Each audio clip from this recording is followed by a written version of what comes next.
Welcome to my YouTube channel. दोस्तों आज हम आपको फिटमेंट फैक्टर 8 पे कमीशन में फिटमेंट फैक्टर कितना रहेगा और कैसे कैलकुलेशन करते हैं तो वो जानकारी देंगे आपको। तो अगर पहली बार हमारे चैनल में विज़िट करें तो प्लीज़ सब्सक्राइब करें और बेल आइकन दबाएं। दोस्तों 8 पे कमीशन में फिटमेंट फैक्टर 1.95 से 2.11 तक हो सकता है। अब आपको बताएंगे कैसे कैलकुलेट करते हैं। तो दोस्तों फिटमेंट फैक्टर जो है बेसिक जो होता है वो 100% में होता है और डी जैसा कि सभी लोग जानते हैं कि इस समय 53% 55% डी हो जाएगा मार्च से अप्रैल की सैलरी से। तो जब तक 2026 तक वेतन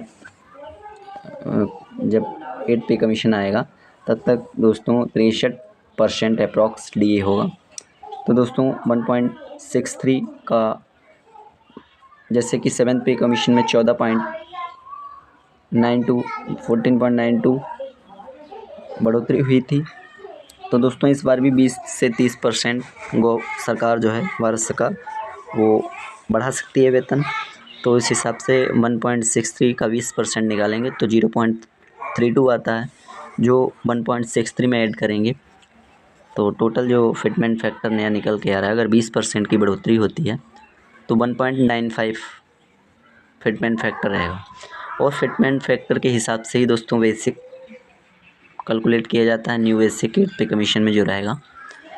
तो अगर EMTS जैसे मैंने EMTS का जो बेसिक वेतन है वो 18,000 है और 18,000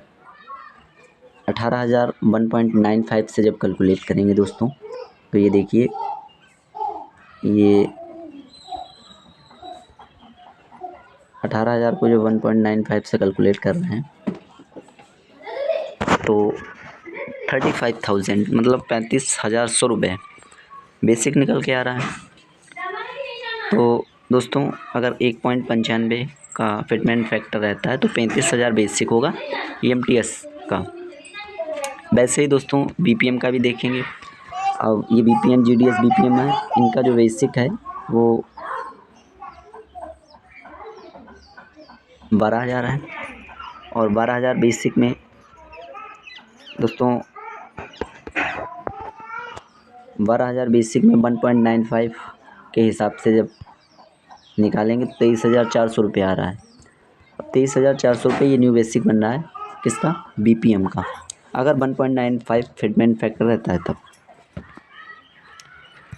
तो दोस्तों इसी प्रकार से अगर 20 से 30% की बढ़ोतरी हो सकती है तो 30% के हिसाब से दोस्तों DA और बेसिक वही रहेगा तो 1.63 गुणे 30% तो इसका 0.48 आ रहा है, जो ऐड करेंगे 1.63 में तो 2.11 आएगा।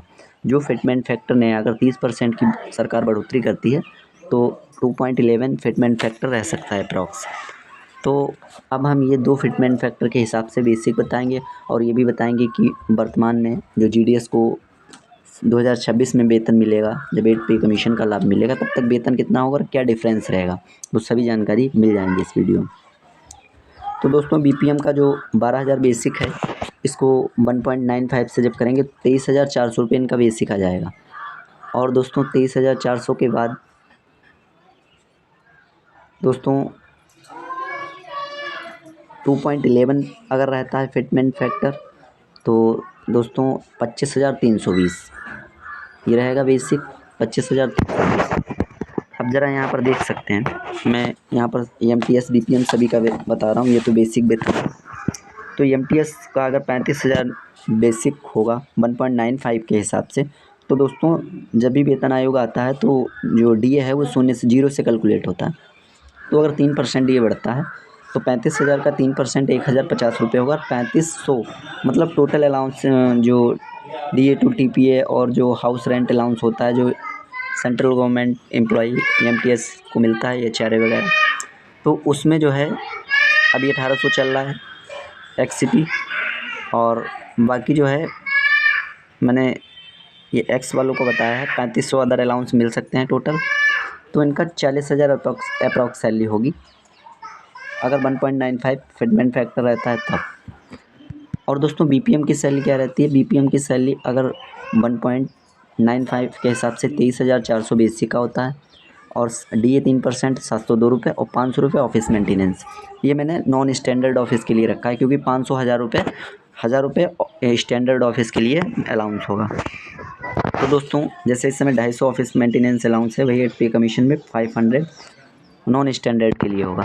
तो दोस्तों 24,602 रुपये बनता है सैलरी। तो अब यहाँ पर आप देख सकते हैं कि जो 12,000 के हिसाब से दोस्तों, 12,000 के हिसाब से उस समय अगर 63% ये होगा तो 19,810 रुपये की सैलरी बन रही है। अब 19,810 रुपये की सैलरी में ये अगर 1.95 के हिसाब से 24,602 रुपये माइनस करेंगे तो दोस्तों 4,800 रुपये का डिफरेंस आएगा। तो 4,800 रुपये मतलब 5,000 अप्रॉक्स वेतन बढ़ेगा। और अगर 2.11 का फिटमेंट फैक्टर रहता है तो 26,579, तो 19,810 बेसिक वेतन मतलब टोटल सैलरी वही होगी। तो अगर 2.11 के हिसाब से देखा जाए तो डिफरेंस दोस्तों 6,800 रुपये का आएगा, जो वर्तमान वेतन मिलेगा 2026 में, और 8वें वेतन आयोग लगने के बाद जो वेतन होगा उसमें 6,800 रुपये का डिफरेंस, यानी कि मतलब ये है कि समथिंग 27-28 हज़ार रुपये स्टार्टिंग वेतन होगा। तो दोस्तों और EMTS का आप ये देख सकते हैं, अगर 2.11 रहता है तो 43,000 के समथिंग अप्रॉक्स सैलरी होगी, 42-43 हज़ार लगभग। ये एक अनुमानित वेतन है। अगर इतना फिटमेंट फैक्टर रहता है तो कैलकुलेशन के हिसाब से ये वेतन होगा।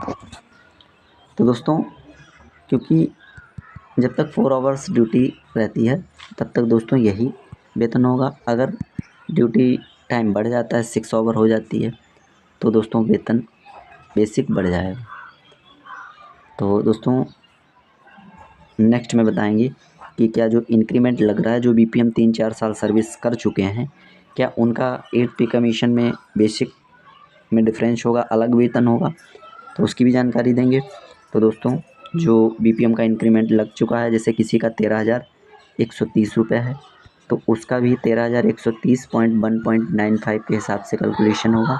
और जिसका न्यू सैलरी है 12,000 ही बेसिक है तो 12,000 और 1.95 के हिसाब से न्यू सैलरी होगी। मतलब तो जिनका इंक्रीमेंट लगा है उनका वेतन बढ़ेगा, बढ़ के होगा। तो दोस्तों वो नेक्स्ट वीडियो में बताएंगे। तब तक के लिए यही, अगर वीडियो हमारी अच्छी लगी हो तो प्लीज़ लाइक करें, शेयर करें, और पहली बार आए हो तो सब्सक्राइब ज़रूर करें।